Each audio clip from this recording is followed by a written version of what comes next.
Auf Instagram habe ich euch gefragt, ihr habt euch für dieses leckere Buttertoast entschieden und deswegen gibt es heute das Rezept dazu.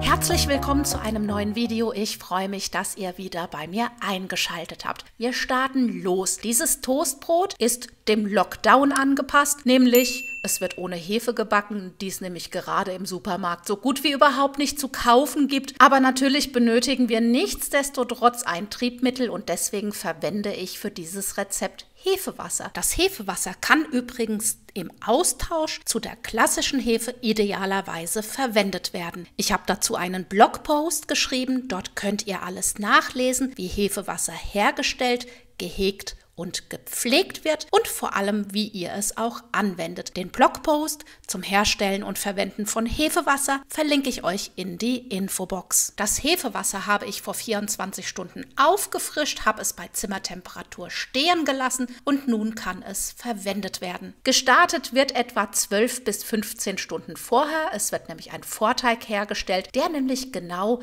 diese Zeit bei Raumtemperatur reifen muss. Dazu benötigen wir natürlich das besagte Hefewasser und Mehl. Beides wird miteinander vermischt, abgedeckt und darf schließlich bei Raumtemperatur 12 bis 15 Stunden reifen. Am nächsten Tag, ich habe den Vorteig nämlich auch am Abend zuvor angesetzt, wird der Teig geknetet und für diesen Teig benötigt ihr natürlich Weizenmehl. Im Idealfall Typ 550, aber da das ja momentan auch etwas schwieriger ist im Supermarkt zu bekommen, könnt ihr alternativ auch das klassische 405er Mehl verwenden. Außerdem wird benötigt weiche Butter, Honig, Salz, weiteres Hefewasser, Milch und natürlich den fertig gereiften Vorteig vom Abend zuvor. In eine Rührschüssel kommen die flüssigen Zutaten, also Hefewasser und Milch, danach folgt der Vorteig und die übrigen Zutaten.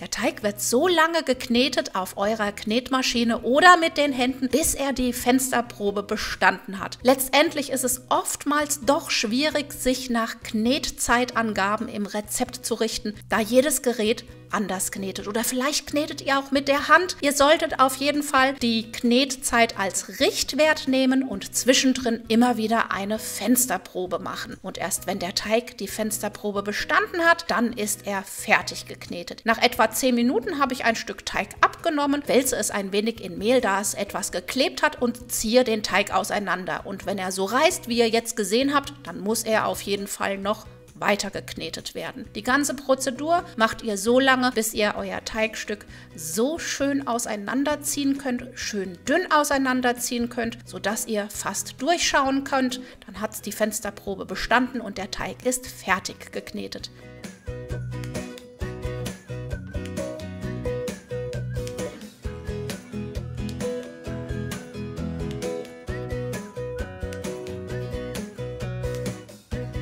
Diesen gebe ich nun auf die leicht bemehlte Arbeitsfläche, forme ihn rund.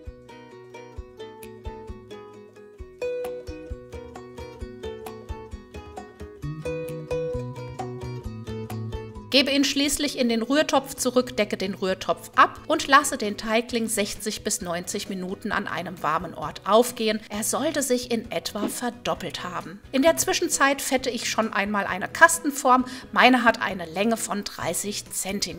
Den fertig gegangenen Teigling nehme ich nun aus der Schüssel heraus und ohne ihn noch großartig zu kneten, forme ich ihn einfach nur länglich und gebe ihn schließlich in die gefettete Kastenform.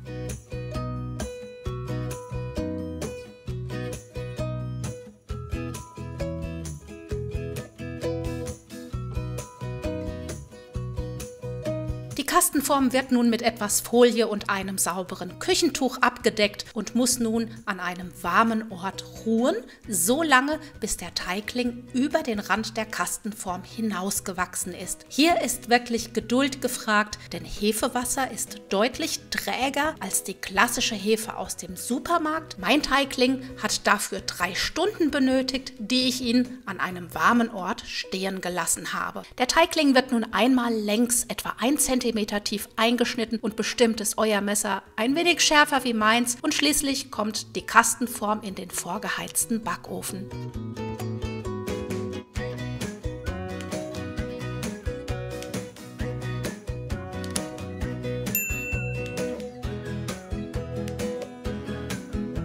Die genauen Mengenangaben findet ihr in der Infobox und dort findet ihr selbstverständlich auch den Link zum Blog, wo ihr das Rezept nochmal ganz genau nachlesen könnt.